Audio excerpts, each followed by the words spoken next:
व्हीएसआर कंपनीला डीजीसीएने मोठा धक्का दिलाय। व्हीएसआरच्या लेअरजेट विमानांच्या उड्डाणास बंदी, विमानाच्या देखभालीत त्रुटी असल्याचा अहवाल। त्यानंतर व्हीएसआरच्या लेअरजेट विमानांच्या उड्डाणाला बंदी घालण्यात आली।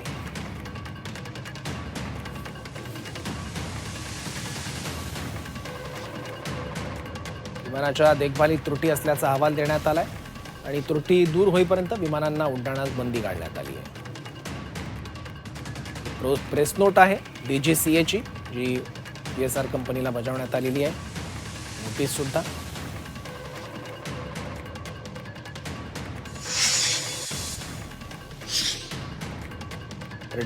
डीजीसीए विमान अपघाताचा मास्टरमाइंड असल्याचं म्हटलंय अमोल मिटकरी यांनी हा गंभीर आरोप केलेला आहे। डीजीसीए विमान अपघाताचा मास्टरमाइंड असल्याचा आरोप केलेला आहे अमोल मिटकरी यांनी।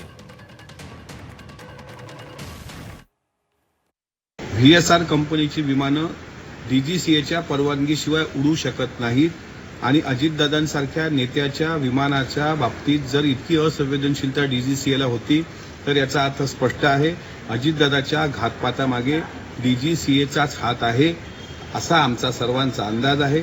आणि डीजीसीएच्या परवानगीनेच व्हीएसआर कंपनीची ती नादुरुस्त विमानं दिल्या गेली, ती उडवल्या गेली आणि त्यांनी त्या पायलटचे 50-50 कोटीचे विमे उतरवले गेले होते अशी जी शंका आली त्यात पण तथ्य वाटायला लागले। आणि सुसाईड बॉम्बर जो मी आरोप करतोय तशा पद्धतीनं तो सुमित कपूर नावाचा पायलट त्यांनी बनवून पाठवला होता का, या सगळ्या गोष्टीची चौकशी झाली पाहिजे।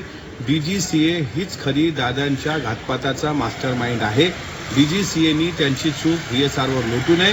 डीजीसीएचे सर्व अधिकारी सदोष मनुष्यवधाच्या गुन्ह्याखाली त्यांच्यावर कारवाई झाली पाहिजे, ही मागणी राष्ट्रवादी काँग्रेस पक्षाच्या एक सदस्य आणि अजितदादांचा एक कार्यकर्ता या नात्याने मी करतो।